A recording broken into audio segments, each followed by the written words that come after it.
Thank you. Good evening, Gina. Thanks very much. Please give us the update on the Deputy Chair.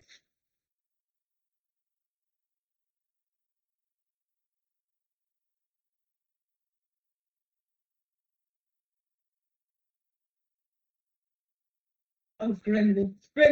It's on mute. Is he on mute? Mr. Moonsami, you're on mute. Please unmute your microphone so we can hear you. Mr. Moonsami, unmute, please. Okay, until he unmutes, will you keep an eye on the unmute? Yes, thank you. Unfortunately, the status will remain. We did re-advertise. We received no nomination from public or the PSR. So we will have to encourage members to really nominate. We receive nominations, we will consider those and make a proposal to the board. I have a query, Mr. Bester. I read the Table Talk and the Tiger Burger religiously. So I haven't seen the advert in these two local newspapers. I really haven't. I've been looking for it and expecting it, and I haven't seen it. Okay, do we know where it was advertised? In the Impact, I can understand. I get the Impact occasionally. I'm back in the meeting. We want to advertise in local newspaper. I can't tell you exactly which papers and by when. Okay, I haven't seen it. Yes. Okay. Good evening, Mr. Moonsami. Please go ahead. Good evening, Chairperson. Yeah, sorry, I think there was a technical issue and I had to reconnect. Yeah, with regards to feedback on the appointment of the Deputy Chairperson, it's regrettable that we did not receive any feedback. We advertised the invitation for nominations on 9th of July, and these were published in the Burger, Tiger Burger, Table View, and Table Talk newspapers. The closing date was 11th August. Now, Chairperson, as you know, and the Secretariat knows, as well as the long-standing attendees to the PSIF, this has been a recurring challenge that the forum is facing over, I would say, 18 months now. We have advertised for 3 times, and sometimes the nominations we received did not comply to the terms of reference or the requirements in the regulations.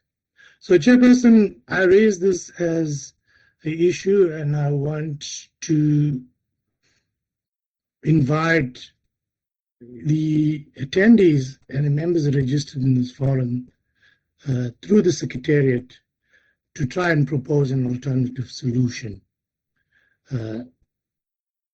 to the Deputy Chairperson situation. From the NNR's desk, we cannot keep repeating the same thing and expecting a different result. So, Chairperson, regrettably, we have not received any nominations that we can consider. And so now I hand it over to you, Chairperson, the Secretariat, and the members of the public in attendance to give us some kind of guidance and guidelines on how we can resolve this issue, or what can we do to appoint a chairperson, deputy chairperson to the forum. I'll pause there, Chairperson. Thank you very much. Thank you very much, Mr. Moonsami. It's a difficult one. I think it's all over. The Neighbourhood Watch is struggling to find volunteers. The Ratepayers Association is struggling to find volunteers, here. We'll just go out there again and I'll ask people again, Mr. Moonsami. I'll ask them again. Okay, I'd like to take this moment, ladies and gentlemen, to introduce a very important person, I think very important person. It's the CEO of the National Nuclear Regulator. It's Ma'am Ditebogo Ma'am, it's very nice to have you here. Thank you very much. Thank you. Really going to the Thank you for being here tonight. Really appreciate that.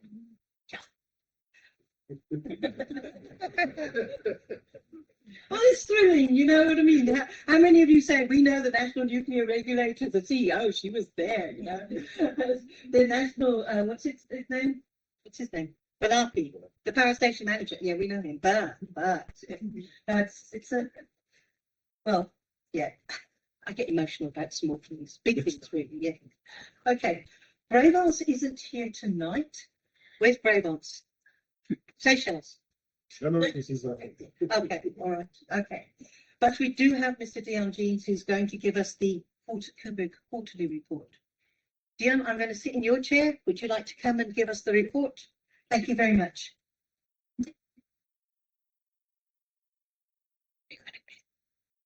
Yeah, so I just need to stop watching. Just checking with Flix. One day. Just checking with works.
And the two production risks that we keep an eye on, one is the high sodium in the secondary from a condenser tube leak. It's quite small, but nevertheless something we have to manage. And then we've also got defective steam generator level control, which puts us at risk. We can operate safely without it, but if another one fails, then we could end up needing to take the unit off. So in terms of the status of the outage, originally we had a target of 150 days. We're about 70 days over that. We've had many challenges, but slowly but surely we've managed to overcome. We've currently refueled the reactor, and we're now currently on startup, and we hope to synchronize on, I think, the 5th or the 6th of October. So that's quite soon.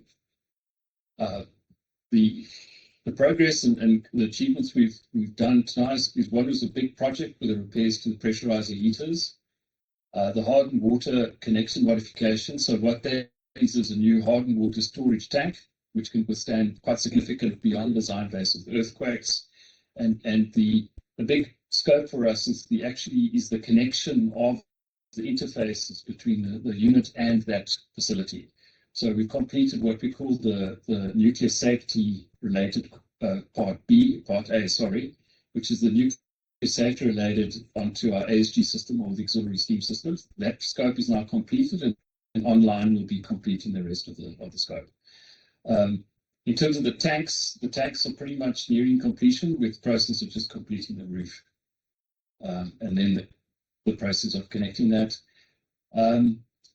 We managed to complete the television inspections of the reactor vessel low internals, and in movement there we managed to scratch one of those, and so that was a bit of an outage delay, performing the necessary checks to make sure that there was no damage to the internals, and that was confirmed. that there was no damage. The generator modification, commissioning, the secondary systems are now in what we call long recirc. It's conservation under under chemical regime to prevent any corrosion. And like I said, the core relay is completed. The risks there is the hardened water connection modification. So that's really now, I think we've probably past that point, but that was a big focus for us in the previous last years. And then we also, with equipment failures during the startup phase, we hopefully will be able to requalify all the equipment without any issues.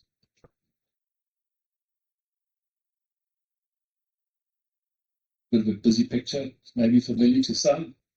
In terms of, if you follow this blue line, that sort of represents the level of the water in the primary circuit. So over here we did the fuel reload, so we're at high water levels, so we can safely have a biological shield for the reload fade. Now the head's on, we bolted the head on, and for that activity we had to go to lower inventory at the point of starting up. Okay, I'm not going to go and explain all the complications. So in terms of radiological safety, we remain still less than 1% within our dose limits. In terms of noteworthy events, the NNR public hearings are going to be held this coming week, next week, from the 29th of October. We'll talk about that. And it's kicking off in the Northern Cape, Monday, Tuesday, and then back in the Western Cape for Thursday, Friday, and Saturday in Atlantis, Tableview, Athlone, and then in Old Cape. So hopefully some of you will be participating in that. It's important for us in terms of the extension of the Unit 2 long-term operation license. Other noteworthy events that we had during the time last quarter is we had our group chief executive, head of generation, as well as the head of Eskom, visited us, predominantly focused on our long outages and the challenges we have and how they can support us. That was held in August. We also had a WANO peer review, which lasted in September, and in preparation, there's also a pre-visit for the next WANO peer review, which happens in, I think it's April next year, early next year. On Monday this week, I wasn't there, but a lot of us were there. It was quite a prestigious event in the Northern Cape. We had the Minister, the Deputy Minister of Electricity and Energy, handing over the NNR license between NEXA, handing over to the National Waste Disposal Institute. We now take over the operation management of the Volpit site. So that was quite a noteworthy event. And then following that event, there were also community meetings hosted by the Minister, and I believe the Premier of the Northern Cape also participated in those. Another noteworthy event is in terms of the United Nations Office for Disaster Risk Management, Reduction. They've launched programs to basically upskill young women to assist in disasters in their communities, whatever they may be. So they were hosted by the city's Disaster Risk Management Center, and then they also attended a visit to Koeberg, so we could share our experience with nuclear risks and disaster management. It's been a busy month for us. In August and September, we had it's our annual Eskom emergency plan exercises, where people are divided in different teams, and apart from doing different scenarios, planning is to drill, test our exercises, and also to refresh people's knowledge on emergency plan requirements, and those were successfully completed. In terms of the long-term operations, the hearings, as I said, those are happening in the Northern Cape next week, and then also the Western Cape. Those have all been extensively advertised and gazetted, so there should be general awareness of those sessions. In terms of the concluding remarks, Koeberg remains and continues to operate safely and reliably. The big challenge for us is completing this outage and then also prepare for the next outage. The scope for the next outage is predominantly a mirror image of this outage. So our preparation should be better and, dare I say, more successful. Focus is the well-being of our staff with these long outages, fatigue management, as well as ensure we don't have any people that get injured on site. We successfully completed the integrated leak rate test on Unit 1, 10-year containment test. That went well. And we'll be doing the same test on Unit 2 early next year. And then, as I spoke about, the emergency plan, which was the annual plan, was undertaken during last month. So that's it. Hopefully I didn't go too fast. You all with me still? Not really. The first page, Yes. you said something went down, and then if the other one went down, you'd have to shut down. What went down? The two. Oh, okay. Plus. You went up very quickly over that. So Okay. what's going on there? With the control instrumentation of the power station, we have redundancy. So if you have a sensor that fails, in this case a steam generator level sensor, that wouldn't trip the reactor inadvertently. So we want reliable operation. But now one of the sensors is not reliable, means if you have another failure, you then lose the redundancy and then the unit will have to be shut down. So it doesn't affect the safety of the plant, it just puts your reliability at risk in terms of continuous operation, generating megawatts. You've got no backup for that one. Correct. Yes. The second question, if I can. When you were doing this outage now, is it 70 days you're over? Yes. And is it because of what was done at the outage that was a major overhaul? Are you finding things that you have to put right for that? And if so, you're sorting this one out before you get online, but you don't have the same problem. Yes. So we always knew this was going to be a big outage. It was a very large work scope. We did encounter some unexpected things which were for us not necessarily planned for, and which we had to deal with in real time. And one of them, which we've already discussed, I think, at the last PSF, was the wear on the steam generator tubes. There were 4 tubes that had some wear, and then we had to do some tube plugging. Were they not replaced? No. What, the steam generators? Yes. Yes. So on the new steam generators, we part of the scope, after 1 year of operation, we do very extensive monitoring to see how well they're doing. And then on 4 tubes, we had to there was some wear indicated, so we had to try and understand the wear. Again, there was no leaks, and we had to do some tube plugging. That all sounds quite simple, but one has to really apply your mind in terms of, well, do you preventively plug other tubes? How do we actually manage the situation? That was one example. The other example was mentioned the lower internals of the reactor. So that's the basket that holds the fuel. That had to be removed from the reactor to do an inspection of the reactor vessel. In the process of moving it, the upper internals were scratched, and so we had to do a complete assessment to work out, was there damage, was it an issue. Although there wasn't any damage that needed major repairs or anything, the problem is that again, we live in the nuclear environment. As a part of the reactor, we have to make absolutely sure that we understand what happened and to recover from that situation. So those are just 2 examples of the kind of challenges we had this outage. Again, we don't often take out the lower internals, so those are some very big activities that we had to deal with this outage. So that'd be something that you've learned by, and before you put the next reactor Yes. on, Yes. you'll look at that before you start, because it's giving you problems by the sound of it. That's tubes and things like that you didn't replace. You'll check them before you start this reactor going full bore again. All the lessons learned from this outage will be That's what I applied mean. to the Yes, next you've learned by that. Yeah. If nobody else has got a question. Now, you have before you carry on, does anybody in the forum have another question? No, we've got one online. I'll come back to you. Please. Miss Lydia Peterson had her hand up. Surely, please go ahead, Lydia. Thank you, Chair. I just have 2 questions for the presenter. He mentioned that he spoke to Mr. Mayhew and he said that Lydia, can you hear me? Please go ahead with your question. yes, I'm busy speaking, Chair. Can you hear me? Anything? Can you hear me? My mic is on. No, she's not. Do you want the microphone? Do I need the microphone? Oh. The computer speaker. You said it's old hand. No, it's not All an right, old we'll hand. Moving on. Mr. Mayhew. There's one more question, really.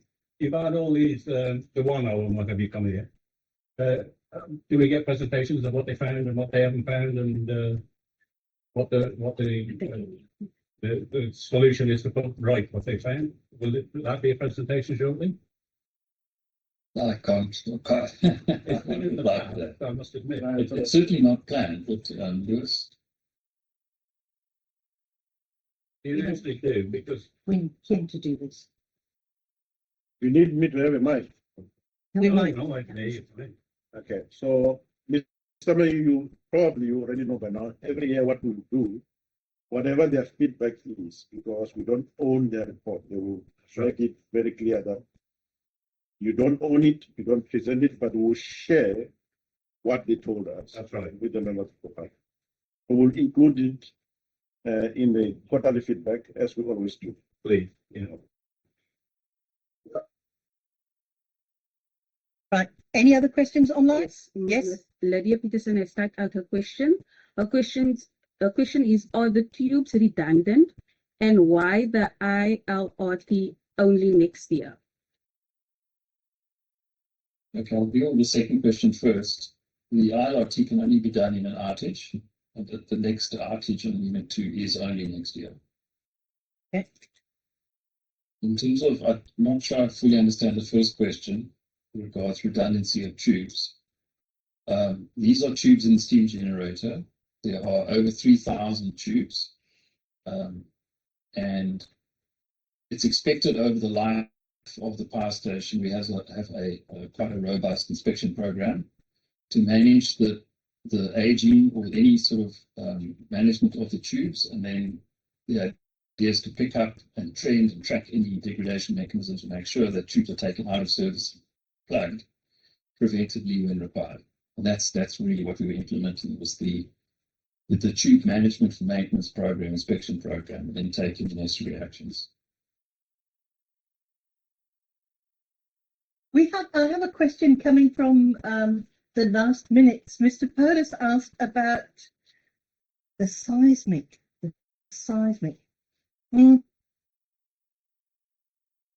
Asked for the date of the last seismic report. Okay, we've got that. That was in March. And he said there was an earthquake, 5.3 earthquake that occurred in December, right? Has a subsequent report, a seismic report, been done since the March report, taking into account the 5.3 inch earthquake? You know, Dion, if there's... No. Okay. Bravant said she'd get back to us. She's not here. I'm going to put that question to the next meeting. But he did ask. That's why I've got a little green sticky on it. What I do know is that the site safety report, which the seismic is one chapter there, Yeah. we do update those chapters on a regular basis, approximately every 5 years. The point is that every time there is an earthquake in the area, we have seismic monitors on site, we have seismic boreholes, that data is collected, then when we've collected enough data, we then update the modeling. So we won't update the model every time there's a seismic event. It will happen periodically. And 5.3 is not really a big earthquake. So I wouldn't imagine that would trigger us to do any specific analysis. But I'm not an expert, but I do know. Okay, thank you. That's informative. Okay. Remember, seismic events is a log scale, so 5.3 compared to a 7 is a small fraction of a 7, for example. Yes. Okay. From Ms. Peterson, you said 4 faulty tubes and plugged them. Are they functional? No, they've been taken out of service and plugged. So there would be no flow in that tube. At the end of that line of questioning. Ms. Peterson is still typing back. Okay, Ms. Peterson's still typing. And Mr. Alroy has his hand up. Okay, that's Mr. Polis. Right, that's about the earthquake situation. Let's take Mr. Polis. Hi, can you hear me? Can you hear me? I can hear you very, very faintly, but on somewhere else. Let's go. Okay, Yes. so this audio problem's not going to go away. It seems to be similar to Ms. Peterson's. I could hear her loud and clear online. I hope that helps. I am not satisfied with the answer that was provided. It is a perspective, Chairperson. I asked if there was a report, a seismic report. 5.3, yes, it is logarithmic. It's a matter of perspective whether that was big or not. The reason for the question was because intermittent and a low radioactive material is stored. It is, to my knowledge, near a water table. And the concern is what happens downstream. This same question was asked at one of the at the PSIF recently, a few weeks ago, the last one in the Northern Cape. And I think it, as I asked before, can a written report be provided about the 5.3 Richter scale? One of the people working at Foulpits also, last point, one of the people at Foulpits also said the same thing, that they've got instrumentations and equipment to measure it. I'm asking whether there's a report. Thank you. Mr. Kohler, sorry, we've lost you. We're trying to get you back. We've got the gist of it. Oh, come on, guys. Come on, guys. Come on, guys. Come on, guys. Come on. We're trying to get you back, sir. As soon as we've got you online, we could let you carry on with your point.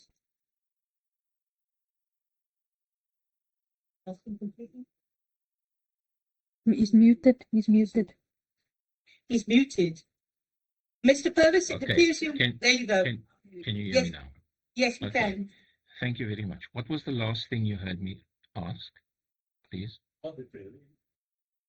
We heard you ask for a written report on Yes, the that's it. 5.3. Yes, please. I'd like a response to that question, please. Lewis would like some clarification. Please go ahead, Lewis. The 5.3 report Richter scale earthquake that you are referring to, where did it happen? It happened on the 22nd of December. The epicenter was Brandvlei, very close to Foulpits. As you know, it is logarithmic, and 5.3 is not small play.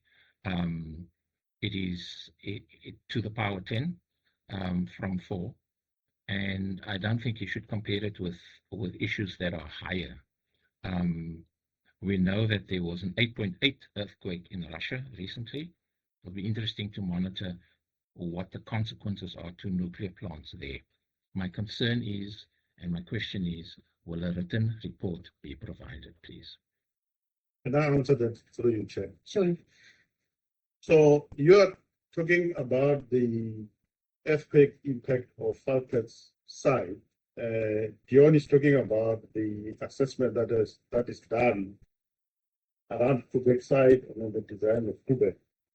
So I think that question should be directed to Nerwadi, and then we can either get Nerwadi to give you a response on that formally on this platform, or it can be directed to them in the PSIF of Nerwadi.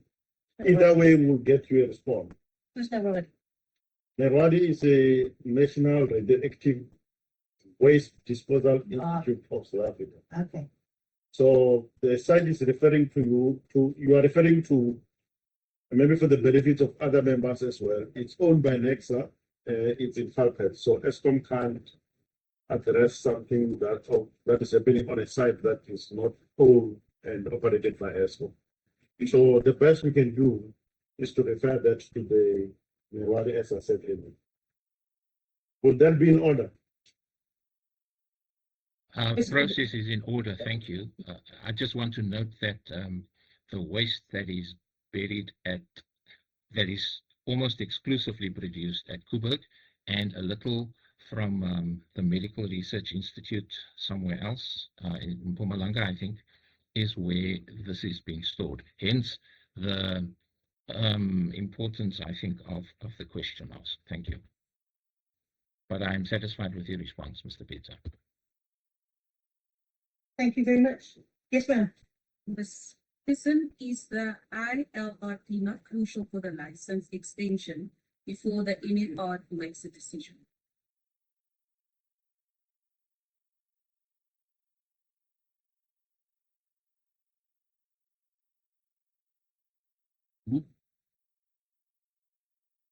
Sorry, my micro went off.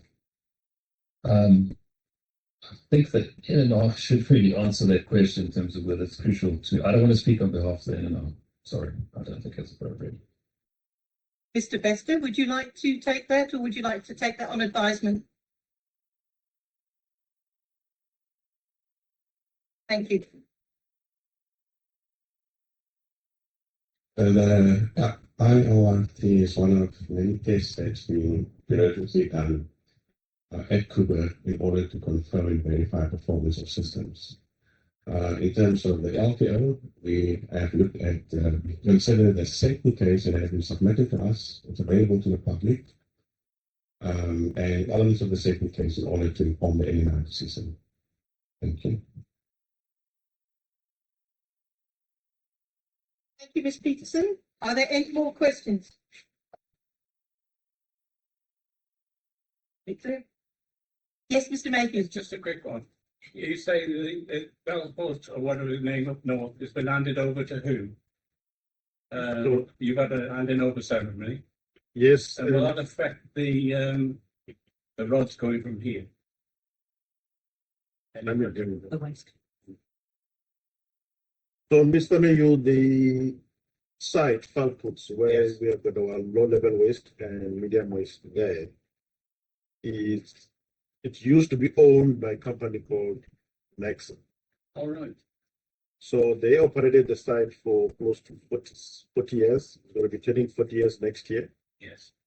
So because the country has established a disposal, radioactive waste disposal company called NERWADI, which is National Radioactive Waste Disposal Institute of South Africa. They were handing over the operations of that site, that is Nexa, to NERWADI. And then that handover, because then the license is no longer with Nexa, it's now with NERWADI. And then they've taken the operation of that site. So on that side, there's only, as I said, low-level waste and medium waste. The high-level waste that is normally commonly known as spent fuel Yes. is still on Koeberg side. Yes. Yeah. I'm asking, are we any further forward to getting it off the Koeberg side? We've waited a few years for this answer. So the CEO of NERWADI was in Parliament, and then he was asked a similar question. He did say they're preparing a central repository site, and then it will take them plus or minus 5 years to have that site finalized. So again, I don't like to talk on behalf of organizations. So if there's anything that the members of public would like maybe to know more about NERWADI, we can always invite them in the next PSIM. Put it to find out exactly what their brief is, Their plans and what it, yeah. and what their plans are. They're part of this meeting, and they were invited, but they were, because of other commitment, they couldn't attend. But we will invite them, and then we can put them on the agenda. Yeah, we'll see what their outlook is to what they want to do then. That's good. Thank you. Okay, so we'll note that then. That's a good idea. All right. If not November, because we don't know what their schedule is, it might have to go forward. As long as they make a Right. presentation, tell us what I like their that. thoughts are, like, Yeah. what they want to do. We haven't had them here before, hey, Louis? We had the COO, Alan Karolaska. That was long time ago. That's what I'm thinking. That's a long time ago. Long time ago. All right, thank you. Are there any other questions? Not a question, but Ms. Peterson has said that she's not really satisfied that ISCOM couldn't answer. Right, but it was an NNR issue. Okay, duly noted. Thank you very much. Noted. Right, let's move on to the NNR regulatory exercise findings feedback. Yes, before I go, yes.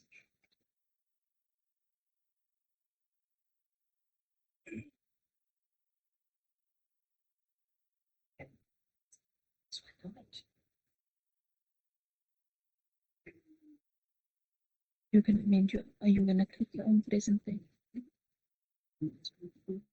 Just make sure that it works.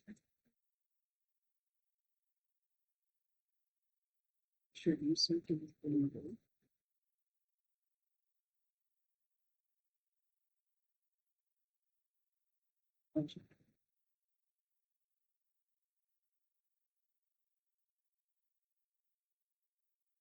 Okay, good evening, everyone. I will be giving the feedback on the NMR exercise from the Koeberg side of things, and then Mandy will take you through the City of Cape Town findings. I'm just giving an update on the progress of the action so far. All the feedback that I will be giving today will be based on actions that we have completed. So we got the report from the regulator. We then committed to take certain actions. The regulator accepted those actions. We've then taken or implemented the actions. We still need to respond back to the regulator for them to accept that the actions that we have now completed on our side are acceptable and are closing the outstanding actions. So that is still to be done. So the first non-compliance was that the plume maps were not updated in a timely manner in the emergency control center. So in terms of meteorological data and changes in the wind, so the displays were not being updated timelessly. This was then covered in training with the HPC control, the health physics controllers. So we just need to ensure that the evidence is submitted and approved by the regulator there. Then the local appointed psychologist was not immediately available as per the requirement and the procedure. We had a meeting with our medical and psychologists, the medical team and the psychologist, and it was agreed that the medical team, the medical doctor and the nurses are trained to immediately deal with any stress and panic, and then any psychological treatment is not an immediate action that is required. So the procedure then needs to be aligned with the current practice, which is that the psychologist can be called in later. It's not an immediate action. Medical treatment becomes more immediate. So that procedure is still outstanding. It is due at the end of October. Then the major injury form and the doctor's report forms, one form was completed while the other form was not completed. It was also noted by the regulator that these forms do tend to duplicate each other. So the teams met on site, the fire team and the medical team discussed it, and it was decided that the forms should be merged because they contain the same information. So those forms have been merged, but the procedures that reference the forms also then need to be updated. Non-compliance 4 was that the SABC was not activated to keep the public informed about the emergency. The action that was identified was that the communications officers needed to then be trained on the procedure, and this has since been completed, and that evidence is to be supplied to the regulator.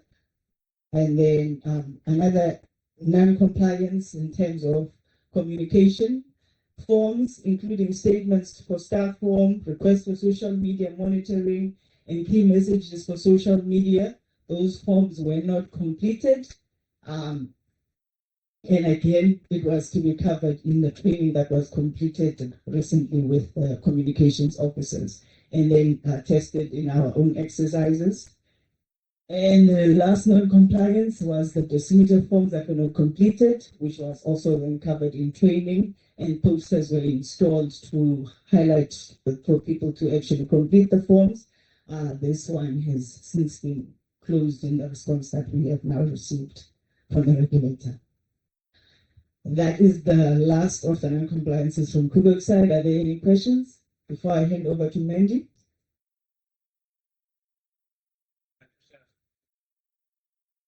I'm the Koeberg Emergency Management Manager. Right, thank you. Thank you. You didn't introduce yourself. Oh, Sorry, that could have been me. That could have been me. I don't know if I introduced you either. I'm so sorry. My mistake. apologies for that. Thank you, Mr. Mayor. I'm Annalyn Zoko, the Emergency Management Manager. Yes, please go ahead, Ms. Lydia. Hi, I didn't see the program before the time, so can you hear me? Yes, I can hear you. Thank you. I didn't see the program, so I did not know there will be a report on this finding. So may I ask my question that was put under general, please?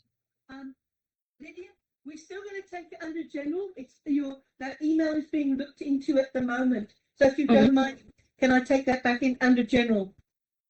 Yes, please. Thank you so much, Okay, Madam thank you. Chair. Thank you, sir. Are there any other questions? Okay, there's nothing in the room, so I'm going to hand over to you, Mandy. Thank you.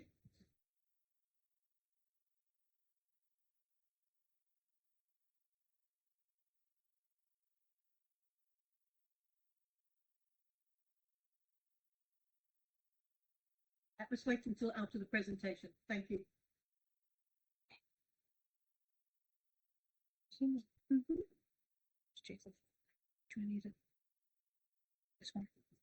No?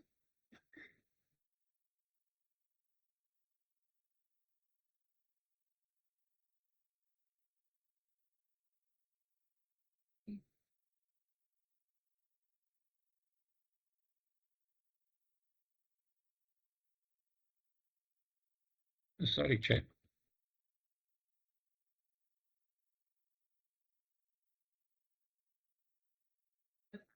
Andy, it's all yours in your own time. It's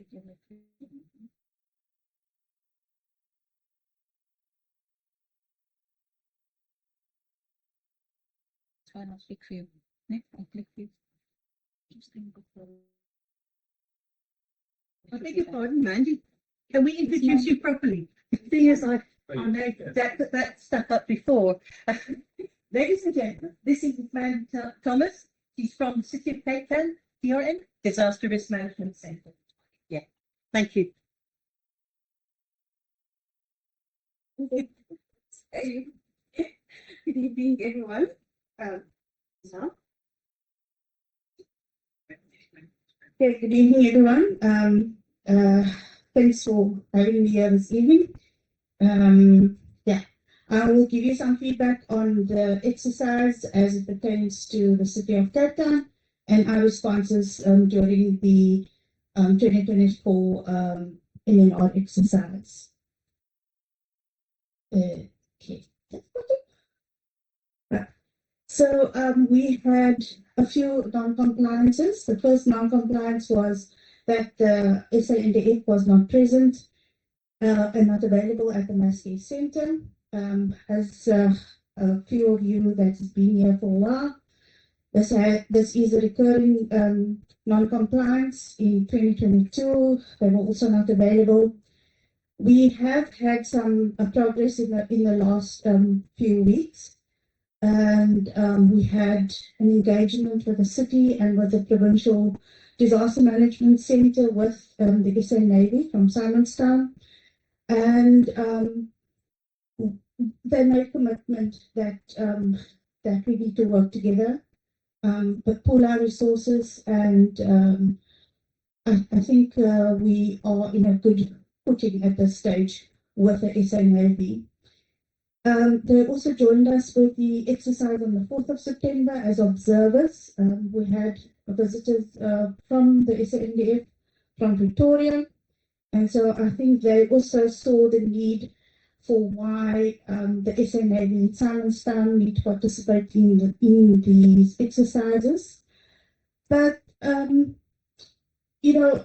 because from 2022 to 2024, we have worked with the city's fire and rescue services. So the hazmat team, they have really jacked up their game, and we went through exercises and thematic exercises, and I think we're at the point now where we are happy that the city's fire and rescue services can duplicate what the SA Navy would have given us. Also, to add to that Eskom has also purchased a decon unit. Cities rescue services, fire and rescue services has exercised twice with the new equipment. But I think for the 4th of September, they were familiar with their own equipment, and so we exercised with their own equipment for that exercise. Then, so this status is still open because I think until the SANDF or the SA Navy actually join an exercise, it will be an open item. Not correct. Okay. Then another non-compliance was that a Metro Police officer, and we're going to use this term loosely, was tasked for the escorting of an evacuee bus that was not in possession, and he was not in possession of a dosimeter. So normally it is traffic services that would escort buses. So we understand that it was an officer in uniform that escorted the buses. So during our April our annual training, it was reiterated, it was demonstrated on how to use your dosimeters. And then again on the 25th of June, we had another engagement with senior management from Safety and Security Directorate, Metro Police, Traffic and Law Enforcement to reiterate again the necessity of wearing dosimeters, and a demonstration was also done on how to use the dosimeters. And this action has been closed by the NNR.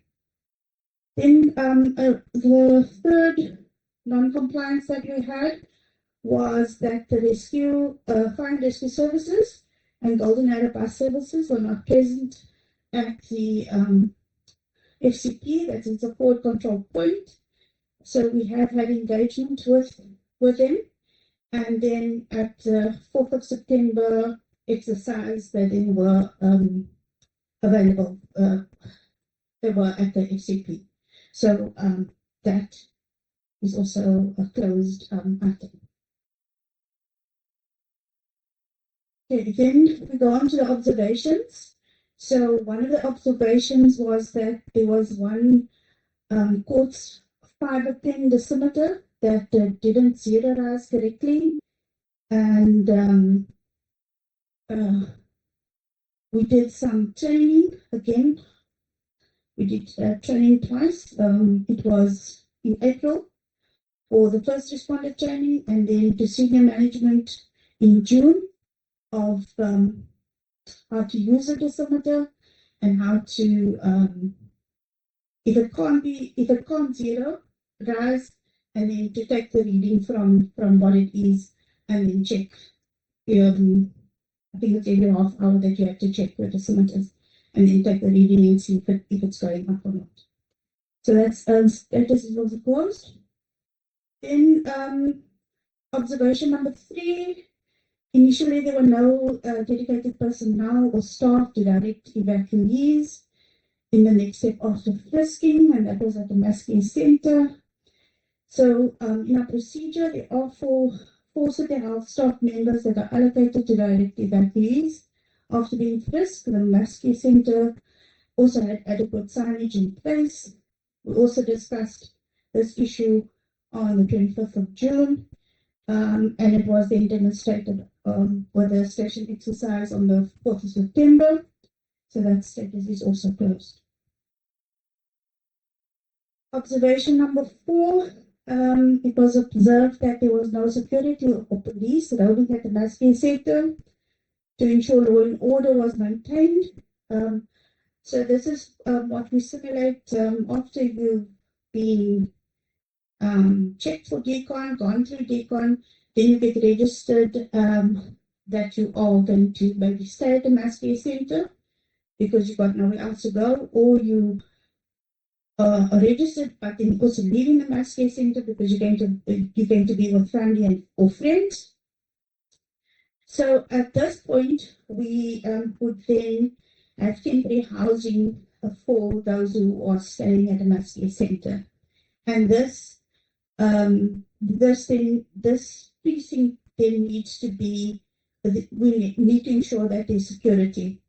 So we spoke about it again on that same meeting on the 25th of June to address this issue, and then we demonstrated it on the 4th of September at the Maskey Center. So that item is also closed.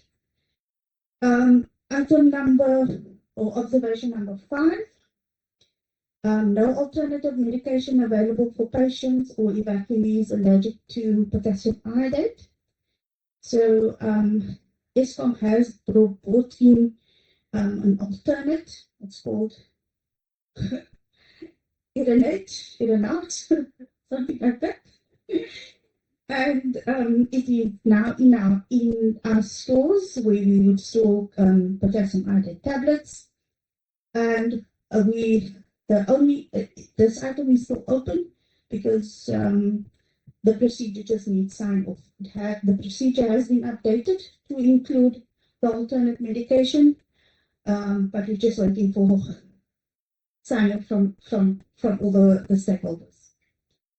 Right, and then observation number 6, the animal and pet decon area did not have the same water extraction system as the human area, and there was also no plastic under every cage. While a decon station was available, there was no designated place to dry the pets after decon. Right, so we have done some corrective actions. And we've discussed this with the SPCA and with fire and rescue services. The fire and rescue services has some equipment that could assist, and so we demonstrated this then on the 4th of September. So we have indeed, I think, dotted all our I's and crossed our T's. The item is still outstanding because I think we need to provide some evidence to the NNR. And then the last observation, the Milnerton Fire Station FCP forward control point was activated. However, the FCP responders operated at the Marcos stand, that is close to the Danafontein entrance, which is not according to the instruction. So our Milnerton FCP could not be physically occupied due to refurbishments that was taking place at the time of the exercise, of the in-and-out exercise. We have so at the in-and-out exercise, we then made the decision that we would simulate that we are going to the Milnerton Fire Station. However, we would physically remain at Danafontein to carry on with the exercise. We have since done quite a bit of refurbishment at Milnerton. It is still not fully livable, but we could operate, and we have done so with this latest station exercise. So that one is also closed. And I think that's the last observation. Yeah. So this is the Milnerton Fire Station. So there we're operating at Milnerton, and the person from fire and the person from GABS who were not present at the NNR exercise joined us for the station exercise this year. And this is just some pictures of the 4th of September. And so, does this thing work? Pointer? Yeah. So this here is the pet beacon that Fire constructed for us. That's what it looks like. So there's the station where the pets go in, then they go into the tent to get dried, and then they go to the FECA colleagues who are waiting for the pets on this side. So I think, and then also with the skimmers, there's some skimmers there, and I think you can see them in the background as well. Unfortunately, we didn't take good of photography evidence. I neglected to do that, and I do apologize. But I hope you can see from that footage that we did have the right equipment. That's it. Any questions? Thank you. Are there any questions from the floor? We take three. Easy one. The solar meter. Is some of the Is that a dose meter? yes. Yes. The test dosage of radiation. Yeah, that's just checking the dose. Yeah. Thank you. Any other questions from the floor? Question from Mr. Alroy. Yes. He asked an important question in regards to safety, in particular around the scaling calculation. The mass care center exercise had 20 volunteers. How long will it take for 1,000 people?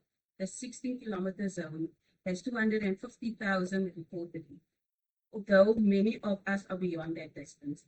How many MCCs does the city have the capacity to set? I recall that Mandy is the representative that agreed to do the scaling calculation. Yeah, not us. Yeah. And he's going to answer for me. Maybe I can just say that, okay, I'll leave it to Jan. Yeah. Thank you. Thank you, Mandy. Thanks very much. Thank you. So the mass care center is pre-identified as potential. We've got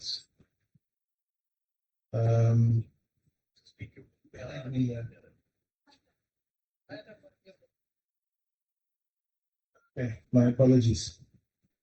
I'll talk like this. Okay. Okay, so we have several mass care centers pre-identified. In terms of the output, if we had to frisk every person that is dropped at the mass care center from the bus, it takes 3 minutes to frisk one person. But a 60-seater bus, because all of the people on the bus has the same story, you wouldn't need to frisk every person. You can sample from that. So with the 20 friskers we have available, our capacity for frisking is about 400 persons per hour. So if we needed to frisk every person, going up to 5,000 people, for 5,000 people we would need 12 hours to do all the frisking. But this is not something we would do. We wouldn't frisk every person. So there will be a drastic reduction in that. In terms of the staffing at the mass care centers, per mass care center, you need, with all the different roles that are developed there, you need about 96 people. The city employs 5,000 people or more. But anyway, we wouldn't, per mass care center, as you extend it, you'll be using the people that are linked to that public facility to play the roles that are required there. If we scale up from one mass care center to multiple mass care centers, what would not change is the people at the strategic room in Koeberg. That will stay the same. The joint media center will stay the same. The holding point will stay the same. The FCP will stay the same. So we will then mostly that 96 people per mass care center. We have the capacity to scale that up to 4 or 5, but it will start becoming uncomfortable. So what we do is to actively encourage those who are not at risk of being exposed to radiation to find shelter with friends and family so that we do not need to process them. So that's what we do. If you can self-evacuate and find somewhere to go by yourself, we will not try to force you to come to a place to be counted or anything. Okay. Can I just ask you, what does it mean by frisking? Frisking. Pat somebody down when you frisk them. Yeah. What do you do? You're frisking them with a radiation detection device. Yeah. Tell you what, Dion, next time, could you bring a Drago? And we'll frisk Mr. Mayhew. Yes. And then we can show you actually what it looks like. Yeah, I didn't understand the frisking bit, Steve. Okay. What you did. No, it's not frisky business. No. I see the television, they frisk me. Yeah. It's similar, but it's with a machine. All right, I'm going to make a note. Lewis, will you make a note? We'll ask Dion to bring in a Drago. Yes.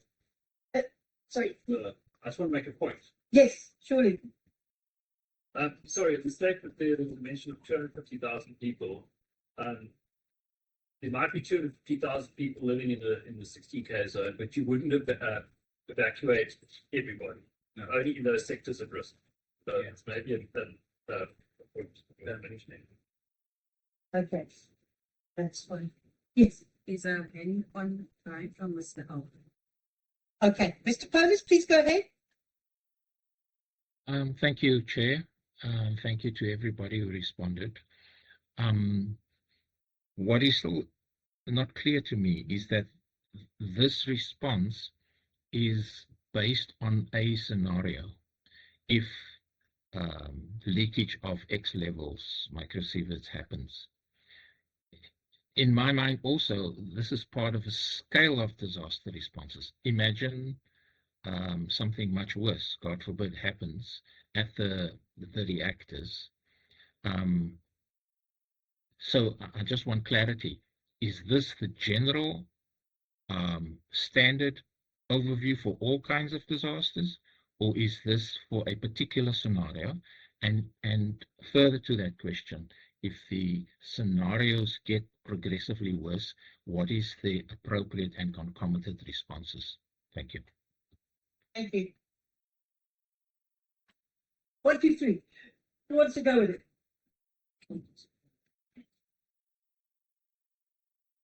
Yeah. Okay.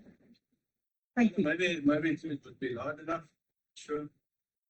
Anyway, it's not close. For the record as Yeah, well. for the record. Yeah. Okay. So disaster management works on an all hazard approach. So the plans we do, the plans we make, and how we respond to them is firstly any hazard. So there can be mass care centers developed for flooding response or for nuclear response or for many other cases. So first of all, it's a kind of a standard approach. But then due to the hazard being different, there are some things we change. So it's basically the hand and glove situation. We've got the same hand operating, but for different scenarios, we put another glove on the hand. So that's how we approach it. This, having to evacuate people up to 16 kilometers downwind of a release is actually worst case for us.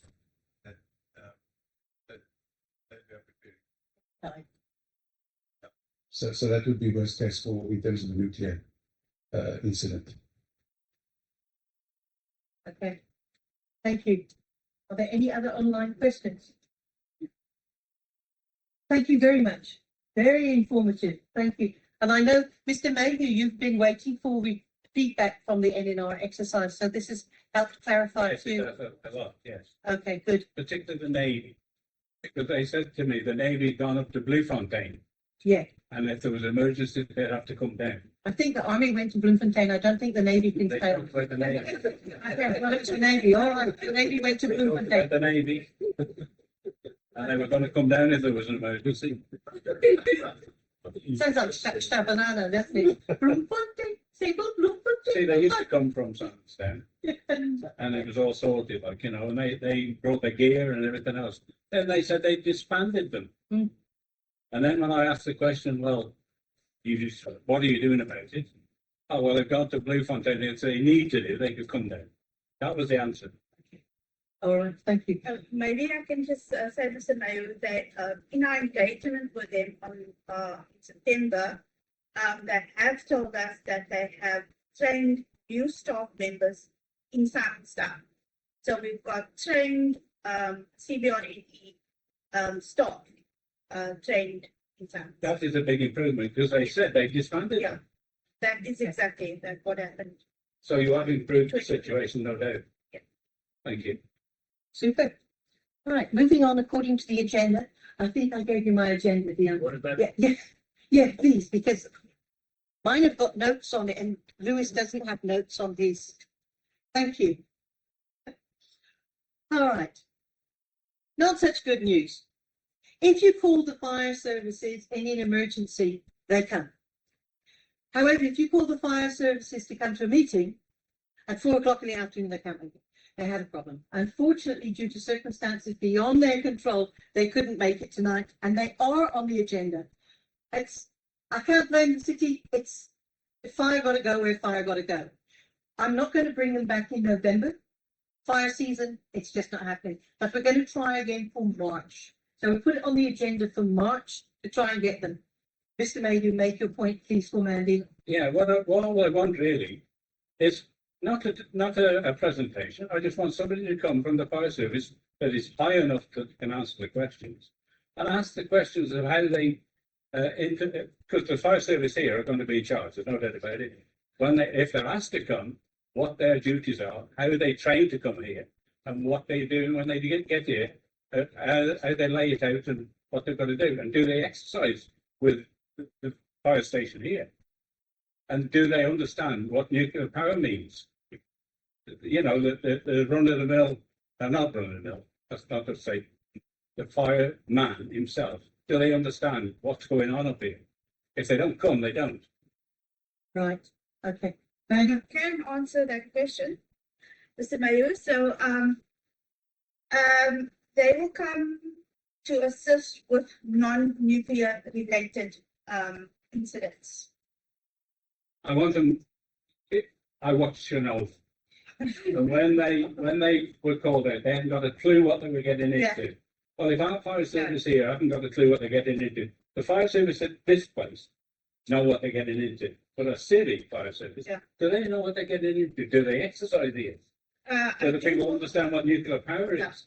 I do know that on the 18th of August, there was an exercise with Koeberg, with a fire station, and they participated. What it was about, I can't tell you. So yes, they do exercise. They do exercise with the fire station here, and if they have to come on board, then they will be under the command of this fire station, which I understand. So they will get instruction on what they need to do. If somebody will come and talk to us, just a few questions. I've got them.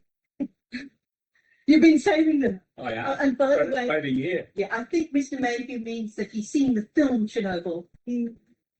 I have. Yeah, not Chernobyl, the whole, when it did, it did its thing.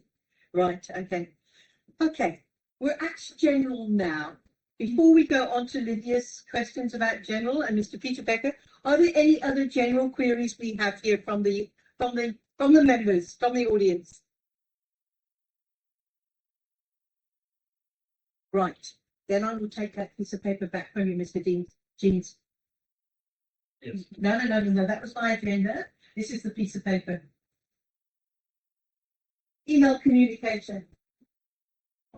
Yes. Can you tell us what's the deputy chair means? What you can Yes, you have to second me. Yes, if you want to be the deputy chair. No, I don't. I'm just saying, what does it mean? It's an administrative post. So in other words, if I break a leg, actually I broke broke my ankle and I came up here in a wheelchair in the pouring rain. Which I've done in a wheelchair about. Well, there you go.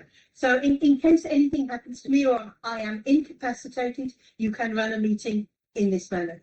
That is the deputy chair. However, the rules and the responsibilities of the deputy chair are in the constitution.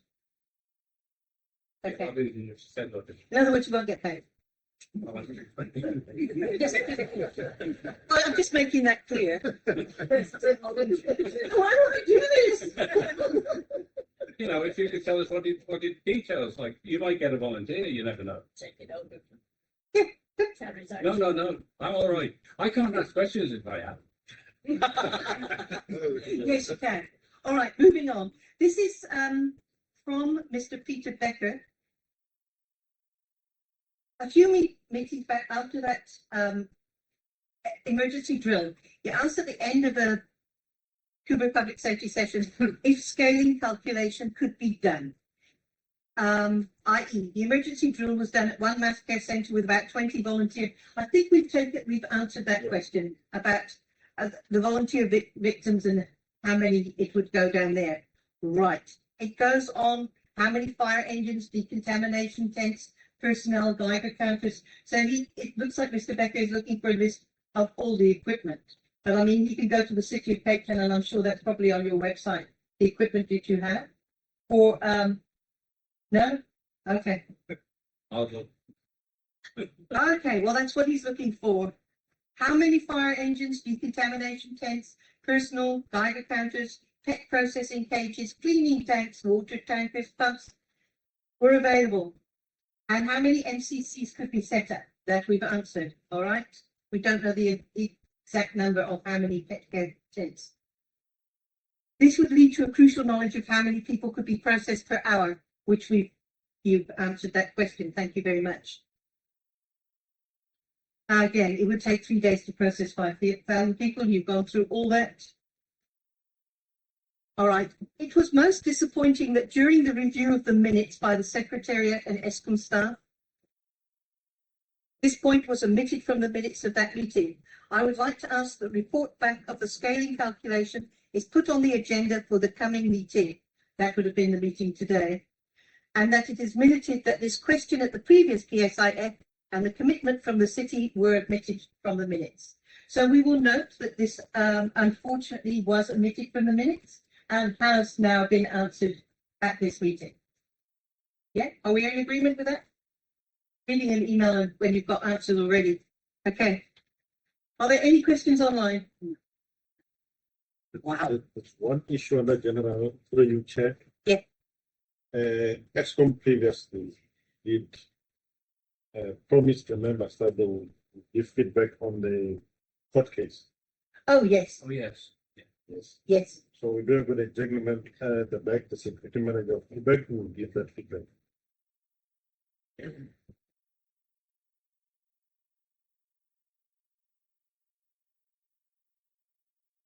Evening, Chairperson. Good evening. Thank you for the opportunity. You're welcome. Colleagues, my name is Simpiwe Paso. If I spell that for records, it's Simpiwe Sierra India Mike Papa Hotel India Whiskey Echo. And my surname is Paso X-Ray Alpha Sierra Oscar. Colleagues, I've been with ESCOM. I'm the manager, nuclear security. I've been with ESCOM 18 years, 2 months and 3 weeks. I'm 5 days away for a full month. And on the 1st of October, I will be from 3 months. 18 years, 3 months next Tuesday. Colleagues, my task here is very easy, and it's to give feedback to the forum, to you, Chairperson, with regards to the incident. Colleagues, as we all know that this case is still underway, and we cannot divulge the merits of the case. The only thing I can tell you, Chairperson, is that the case is going to take place on the 17th of November at the Atlantis Regional Court. So those members who will be available, you can go and listen to the case. But otherwise, we cannot divulge because the case is underway, It's under investigation and the court case. So the suspect is still alleged. So we cannot say anything about the case for now. But the only thing I can say for you today, and please they are rising on the 17th of November, the case will be sitting at the regional court in Atlantis. Thank you very much, Chairperson. Thank you very much. Thank you. And can we see you here when you do your 40th anniversary? Yes. Super. Thank you very much. Right.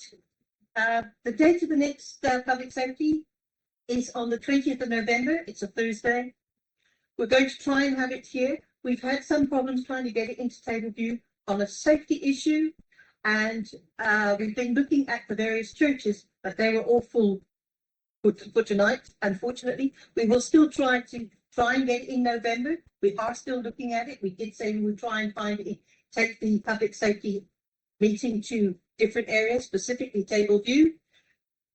But the main issue is your safety. As somebody said to me earlier this evening, this is probably one of the safest places in the Western Cape. All right. There's some places in table view which just don't cut the mustard, Jack. All right. So until we can find you an absolute safe place for our equipment, our staff, our members, we stay here. But we are looking into it, promise you. November, fingers crossed, see what happens. Right, item number 9, lucky number 9. We're looking for agenda items for the next meeting. Do we have any agenda items for the next meeting? Anything We've specific? got the Welsh groups or whatever they are, they see if they can come. Oh, what was that abbreviation? Narwadi. Narwadi. Yes. Okay. They If they can't come, we'll just put it on the agenda. Yeah, if they can't, otherwise we'll. They'll have to be late. Yeah. Okay. Peterson's hand is up. Yes, Miss Peterson, please go ahead. Thank you, Chair. I hope that you can hear me now. Clearly. I remember in June there was I think an agenda item that said that will be coming up. I'm not sure it was for September or if it would have been for November. It had something to do with waste management, nuclear waste management. I think you're right. I think that's something about the spent fuel pool. Yeah, that one. Okay. Yes, Chair. Okay, I've got more pieces of paper. Spent fuel pool and waste management update. Right. Okay. Is that all right if we try and make that for November? Yeah. Would appreciate it. Yes, please. Thank you. Right. On the agenda, it will go. Thank you, Lydia. Thank you, Chair. Are there any other questions? No. Anything else? Spent fuel pool it is. Ladies and gentlemen, we've had an early evening. It's 8:30. Safely home. The wind is calm thin. Hope you have a nice whiskey at home. Thank you for attending. Good night.